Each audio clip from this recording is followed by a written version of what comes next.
Mais uma vez, que a graça e a paz do Senhor Jesus estejam com você que está em busca da verdade e que, por conta de estar em busca da verdade, procurou assistir a este canal. Que Deus o abençoe grandemente. Deus tem nos abençoado com o fato de que muitas pessoas estão sendo, de alguma forma, abençoadas com os vídeos deste canal. E é isso que nos motiva a continuarmos firmes no nosso ministério aqui na TV Caminho Livre. Muito bem, nos dois últimos vídeos, nós tratamos de deixar claro a questão de como é que Paulo entende a morte para o pecado. Essa morte para o pecado, ela é simbólica, ela se dá através do batismo em Cristo, da minha união espiritual com Cristo, da mesma forma como a minha ressurreição junto com Cristo se dá. Ela também é pela fé. Nós morremos para o pecado quando nós nos batizamos em Cristo, porque estamos morrendo junto com Cristo, estamos sendo sepultados, enterrados junto com Cristo. E Paulo vai dizer que assim como nós fomos sepultados juntamente com Cristo, e Cristo ressuscitou, se nós estamos unidos a Cristo, nada mais lógico do que também nós nos considerarmos como ressurretos, pessoas que foram ressuscitadas juntamente com Cristo. E é isso que deve nos motivar a andarmos procurando obedecer à palavra de Deus, andarmos com o objetivo maior de sempre estar buscando a obediência aos mandamentos de Deus, amar a Deus sobre todas as coisas, de todo o nosso coração, com toda a nossa alma, de todas as nossas forças, e ao nosso próximo como a nós mesmos. Estes são os mandamentos de Deus que estão em vigor. E estes são os mandamentos que devem pautar a nossa vida. É por isso que nós devemos buscar a obediência a estes mandamentos todo santo dia. Antes, quando nós éramos escravos do pecado, portanto escravos de Satanás, nós não tínhamos o desejo de vencermos os pecados. Nós não tínhamos o desejo de andarmos na luz de Jesus. Nós não queríamos vencer os pecados. Nós não tínhamos nada com esse projeto de santificação. Hoje não, nós somos filhos de Deus, redimidos, justificados, pela fé nesse Cristo maravilhoso. Fomos reconciliados com esse Deus maravilhoso, estamos em paz com esse Deus maravilhoso, somos filhos desse Deus maravilhoso. Em função de todas essas boas notícias, desses fatos gloriosos expressados pela palavra de Deus, é que nós devemos buscar cada vez mais a nossa santificação, gente. Eu aprendi na Igreja Adventista uma coisa horrenda, uma coisa terrível. Se nós continuarmos dando ênfase, dizia, e ainda diz, a teologia adventista, os pregadores, os pastores, se nós continuarmos dando ênfase à graça, ao evangelho, nós vamos produzir relaxamento moral, relaxamento espiritual. Nós vamos estar, de certo modo, incentivando o pecado dentro da igreja. Portanto, é necessário nós produzirmos mais sermões, mais mensagens com ênfase na santificação, na obediência à lei, obediência às normas, obediência às boas ordenanças, para que nós, deste modo, possamos incentivar a igreja a passar por um reavivamento e uma reforma. Ora, a lógica não é essa. A lógica não é essa. A lógica é inversa, a lógica adventista, ela está na contramão do que a palavra de Deus atribui como linha de raciocínio acerca deste assunto. A linha de raciocínio bíblica é essa que está sendo desenvolvida pelo apóstolo Paulo agora. Olha, já morremos para o pecado, porque morremos juntamente com Cristo, já ressuscitamos com Ele, e é em função disso, de nós já termos morrido com Cristo, ressuscitado com Cristo, que nós devemos andar em novidade de vida, não mais como escravos do pecado. porque a nossa velha natureza foi crucificada com Cristo. Agora, como é que a nossa velha natureza poderia ser, do ponto de vista prático, diário, experiencial, ter sido crucificada com Cristo? Como? Me expliquem.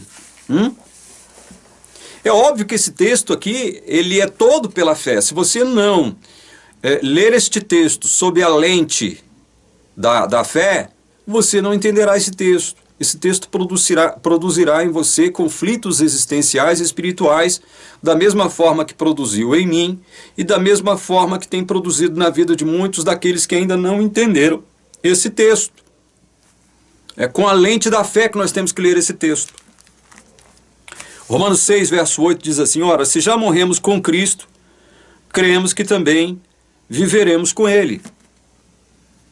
Você creu verdadeiramente em Cristo? Foi batizado em Cristo? Então você morreu com Cristo. Você morreu. Você morreu com Cristo. Mas Cristo ressuscitou. Cristo está vivo. E se eu estou unido com Cristo e me uni a Cristo na sua morte, é óbvio que eu agora estou unido a Cristo em sua vida. É óbvio que eu ressuscitei com Cristo. Estão entendendo a linha de raciocínio do apóstolo Paulo? Porque ele diz no versículo anterior o seguinte, no versículo 7, que eu comentei no vídeo passado: pois quem morreu está justificado do pecado. Quem morreu não precisa mais ficar preocupado com o pecado, até porque está morto. Quem morreu já pagou pelo pecado. E Paulo está tratando da morte aqui, daquela morte para o pecado, é a morte da carne. É quando eu me batizo em Cristo e sou sepultado juntamente com Cristo. É dessa morte que Paulo está falando, dessa união espiritual entre eu e Cristo que me salvou. Estão entendendo? Se já morremos com Cristo, cremos que também viveremos com Ele. É lógico que nós viveremos com Cristo. Se nós já cremos que nós morremos com Ele, nós cremos. Devemos também crer que nós viveremos com Ele. Olha o verso 9. Sabendo que, havendo Cristo ressuscitado dentre os mortos, já não morre. A morte já não tem domínio sobre Ele. Assim como Cristo não morre mais, nós também, veja, não pesa sobre nós agora, que somos filhos de Deus, estamos unidos em Cristo, não pesa sobre nós agora o peso da segunda morte. Nós podemos morrer a morte natural. Eu posso morrer daqui a pouco, posso morrer daqui 1 hora, posso morrer daqui um dia, daqui 1 semana, mas essa morte natural, ela não significa a segunda morte, ou seja, que é a morte condenativa, é a morte eterna. Nós já nos livramos dessa morte. Ela já não mais pesa sobre nós. Por que não? Porque nós estamos unidos a Cristo. Eu e você estamos unidos com Cristo. Já morremos com Cristo, ressuscitamos com Cristo. Por que isso? Porque Cristo pagou o preço dos meus pecados. Ele morreu por todos os meus pecados e me justificou com a sua justiça. E agora eu estou reconciliado com Deus, eu estou em paz com Deus. Como é que agora eu posso perder essa salvação que não foi eu que construí? Salvação que não dependeu de mim. E tudo que eu fiz em relação a Deus foi em resposta ao que Deus primeiro fez por mim. Nós o amamos porque Ele nos amou primeiro. Estão entendendo? Paulo vai seguindo essa linha de raciocínio, construindo um elo e atrelando este elo a um outro elo. Já não morre, Cristo foi ressuscitado dentre os mortos, Ele já não morre mais, a morte já não tem domínio sobre Ele. Cristo está no céu hoje, intercedendo por nós, através da sua presença. Ele já não morre mais. Nós também já não morreremos mais a segunda morte. A segunda morte já não pesa mais sobre nós. Acabou, gente. Está resolvido o assunto. E é por isso também que nós devemos buscar a nossa santificação. Buscar vencer as práticas pecaminosas que ainda resistem em existir dentro de nós. Verso 10. Porquanto a ter morrido, de uma vez para sempre morreu para o pecado, mas quanto a viver, vive para Deus. Então Cristo morreu de uma vez para sempre para o pecado. Da mesma forma eu, da mesma forma você, nós que cremos em Cristo, morremos de uma vez para sempre para o pecado. Enquanto filho de Deus, nós já morremos para o pecado. O nosso corpo, que possui uma natureza pecaminosa, ele ainda produz atos pecaminosos. Mas o homem interior, a nova criatura que eu já sou, em Cristo, não desejo mais pecar. Eu não quero mais pecar. E eu recebo de Deus, do Deus Espírito Santo, que habita em mim, esse poder para ir resistindo. Ir resistindo. É um processo. Não é uma santificação mágica, né? Ela não é instantânea. Não existe isso, meus irmãos. Não existe essa coisa de santificação instantânea. E outra coisa, não existe essa coisa de santificação uniforme. A santificação não é igual para todo mundo. Eu tenho um tipo de experiência com Deus, você tem outro tipo de experiência com Deus, e assim sucessivamente, cada um de nós temos um tipo de experiência com Deus. É óbvio que a nossa santificação, ela vai diferir em grau de uns para com os outros. É natural isso. Tem certas coisas que me são fragilidades, que se me apresentam como fragilidades morais, mas para você não. Tem certas coisas que ainda me fazem o meu corpo pecar, mas não fazem o seu corpo pecar. Você não é atingido por certas coisas que me atingem. Do mesmo modo, eu posso não ser atingido por coisas que ainda estão atingindo você. Está entendendo? Essa é a linha de raciocínio, pois quanto a ter morrido, está falando de Cristo e evidentemente de nós. De uma vez para sempre morreu para o pecado, mas quanto a viver, vive para Deus. É assim que nós devemos viver, para Deus. Não viver para os pecados. Verso 11, assim também vocês considerem-se mortos para o pecado, mas vivos para Deus em Cristo Jesus. Essa palavra aqui, irmãos, olha, assim também vocês considerem-se mortos para o pecado, mas vivos para Deus em Cristo Jesus. Considerem-se mortos para os pecados. Nós devemos nos considerar. Esse considerar, ele não implica experiência. O considerar não implica experiência, prática, factual, real. O considerar é uma atividade mental. Nós devemos, nós que já cremos em Cristo, fomos batizados em Cristo, portanto mortos com Ele. Quando Ele ressuscitou, nós ressuscitamos junto com Ele. Nós que já passamos por esse processo todo esse processo em Cristo, é um processo que é aplicado a nós, ele chega até nós pela fé. Nós devemos nos considerar mortos para o quê? Vamos ler de novo, verso 11. Assim também vocês considerem mortos para o pecado. É assim que nós devemos nos considerar, mortos para o pecado. Por conta do que eu faço, porque se for por conta da minha experiência no dia a dia, jamais eu vou me considerar morto para o pecado. Vocês estão percebendo agora o que me afligia tanto, o que afligia a minha vida espiritual dentro da igreja? Porque em muitas ocasiões eu me olhava no espelho enquanto adventista e nunca consegui me enxergar como cristão verdadeiro. Vocês estão entendendo? Aqui estão as razões pelas quais eu não me considerava um cristão verdadeiro, mesmo estando na igreja adventista há 10, 15, 20, 26 anos.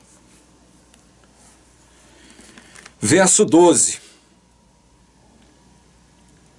Portanto, não permitam que o pecado reine em seu corpo mortal, fazendo com que vocês obedeçam às suas paixões. Veja que Paulo está fazendo uma diferença enorme aqui, uma diferenciação. Olha, considerem-se mortos para o pecado. Se nós nos considerarmos mortos para o pecado, por conta de tudo que Cristo já fez por nós e em nós, e nós estamos em Cristo, nós devemos o quê? Olha o verso 12. Não permitir que o pecado reine onde? Reine onde? Reine aqui, no meu corpo mortal, porque aqui ele já não reina mais. O pecado já não tem domínio sobre mim aqui mais, ó. No meu coração, na minha nous, na minha dianoia, na minha alma, na minha psique, na minha nefesh, no hebraico. O pecado já não me domina aqui mais. O pecado domina aqui, no corpo mortal. Mas eu tenho que travar uma luta com esse corpo mortal que quer pecar. Agora, eu, enquanto homem de Deus, não quero. Por que eu não posso permitir? Porque eu já morri e ressuscitei com Cristo, ora bolas. Eu já sou um filho de Deus, um cidadão do reino dos céus. Deus aplicou sobre mim a justiça de Cristo, pela fé. Estou devidamente reconciliado com esse Deus. Há paz entre Deus e mim, há paz entre Deus e você agora que crê. E é por conta disso, você está vendo que a lógica é diferente? É por conta de todas essas bem-aventuranças que nos acometeu, digamos assim, pelas quais nós fomos afetados, abençoados, é que eu não devo permitir que o pecado reine no meu corpo mortal. Olha, não permitam que o pecado reine em seu corpo mortal, fazendo com que vocês obedeçam às suas paixões. É por isso que eu não devo permitir. E essa não permissão tem que ser todo dia, toda hora, vigiando e orando. Não foi o que Cristo disse? Vigiai e orai. Por que isso? Porque a carne é fraca. O espírito está pronto, mas a carne é fraca. Estão entendendo agora? Olha o verso 13. Também não ofereçam os membros do corpo ao pecado como instrumentos de injustiça, mas como pessoas que passaram da morte para a vida. Ofereçam a si mesmos a Deus e ofereçam seus membros a Deus como instrumentos de justiça. Que coisa maravilhosa esse verso 13. Não ofereçam os membros do corpo ao pecado como instrumentos de injustiça, mas como pessoas que passaram da morte para a vida. Não ofereçam os vossos melins, é a palavra grega para membros. Não ofereçam os vossos melins como instrumentos de injustiça. Por quê? Porque nós já passamos da morte para a vida. Nosso negócio agora não é com a morte. Nós podemos ser acometidos por essa morte natural aqui, mas a segunda morte não. Nós ressuscitaremos no último dia, como o próprio Deus em Cristo promete lá em João 6. Todo aquele que o Pai me dá, esse virá a mim, e o que vem em mim, de modo nenhum o lançarei fora. E a vontade de Deus é que eu não perca nenhum daqueles que Ele me deu, e eu ressuscitarei no último dia. Isso não é maravilhoso? Isso não constitui boas novas? Aquele que ouve a minha palavra, crê naquele que me enviou, tem a vida eterna, já passou da morte para a vida. Já passou da morte para a vida, não entra em juízo mais. É por conta disso tudo é que nós devemos não oferecer os nossos membros, os nossos melins, como instrumentos de justiça. Nós devemos dar ênfase a isso, seguindo essa linha de raciocínio. E não a linha de raciocínio adventista, que é completamente antibíblica. Ela é ilógica. Ela corre na contramão daquilo que a Bíblia diz. Vamos à frente, que eu quero ainda analisar aqui o verso 14. Porque o pecado não terá domínio sobre vocês, pois vocês não estão debaixo da lei, e sim da graça. Percebam que pelo fato de nós não estarmos debaixo da lei, não significa, e sim da graça, não significa que agora a gente deve relaxar. Não é essa a lógica. Nós não estamos mais debaixo da lei. O pecado não nos domina mais. O pecado não nos domina mais porque a lei, ela não tem mais o poder de nos condenar. A lei condena os pecados que o nosso corpo produz. Mas não nós, enquanto filhos de Deus. Porque nós, enquanto filhos de Deus, estamos na graça. Estamos em Jesus. Em Jesus. Isso significa posição. Na posição de filhos de Deus, na posição de reconciliados com Deus, na posição de pacificados com Deus, na posição de cidadãos do reino de Deus. Somos filhos de Deus. Estamos debaixo da sua graça maravilhosa. Agora, isso não deve servir de motivação para que nós entreguemos o nosso soma, o nosso corpo e os nossos membros, os nossos melins, como instrumentos de justiça ao pecado. Vocês estão entendendo? O pecado já não tem domínio sobre nós mais enquanto filhos de Deus. O pecado já não nos condena mais. Condena-nos, a lei, aliás, a lei não tem mais o poder de nos condenar. A lei condena os pecados que o nosso corpo produz. Mas não a nós mesmos enquanto filhos de Deus. Gente, olha, eu ainda vou fazer um vídeo sobre isso, mostrando na Bíblia, mostrando na palavra de Deus a diferença entre carne e espírito. Isto não significa que nós devamos nos relaxar, eu reafirmo isso. Isso não é desculpa para o pecado, isso aqui não é pretexto para continuarmos pecando. Infelizmente, muitos pastores, ainda que reformados, não entenderam isso também. Tem doutor em teologia reformada aí, que não admite o que Paulo diz em Romanos capítulo 7, verso 14, como se aplicando a um crente. Porque não entendeu ainda onde, como e por que Paulo está dialogando do modo como ele dialoga, argumentando do modo como ele argumenta. Infelizmente, tem pastores que não estão autorizados ainda a pregar com liberdade sobre tudo que encontram na palavra de Deus, porque eles correm um sério risco de serem mal interpretados e serem depois denunciados às suas respectivas hierarquias como aquele que está chancelando a prática do pecado entre a sua membresia. Tipo assim, podem pecar à vontade, né? Já estamos debaixo da graça. Não é isso, gente. Inclusive eu mesmo fui acusado de pregar aqui uma graça barata. Esse foi um termo cunhado pelos puritanos, infelizmente, né? Foi cunhado por puritanos que são reformados. E aí o arminianismo tomou emprestado essa frase, que ela é burrinha, ela é incoerente, ela é contraditória. Não existe esse negócio de graça barata. Não existe. Graça é de graça. Se for barata, já não é graça. Tem um preço, ainda que seja barato. Então, graça barata é uma contradição de termos. Não existe essa coisa de graça barata. Eu já fui acusado aqui de estar pregando sobre graça barata. Ah, você está pregando sobre graça barata. A igreja adventista, olha, vem com esse papo, com essa balela, com essa bobagem, o tempo todo. E aqui no Brasil, aqui na América do Sul, onde se averigua, onde se percebe um adventismo tradicionalíssimo, muitíssimo conservador, ultraconservador, se fala muito nisso ainda. Graça barata, nós não podemos falar de graça, não podemos falar de evangelho, não podemos falar de amor. Por que não? Porque isso vai produzir relaxamento moral entre a membresia.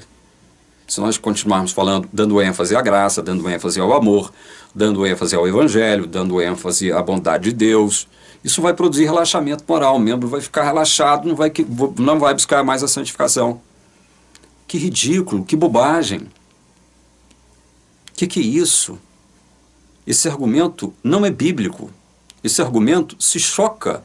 Ele está em rota de colisão com um argumento, especialmente do apóstolo Paulo, aqui em Romanos capítulo 6, onde ele trata de santificação. Nós vamos ficando por aqui, já analisamos os primeiros 14 versículos de Romanos capítulo 6. No próximo vídeo a gente dá sequência à nossa exposição sobre Romanos. Que Deus te abençoe, te ilumine e te guarde. Em nome do Senhor Jesus. Amém.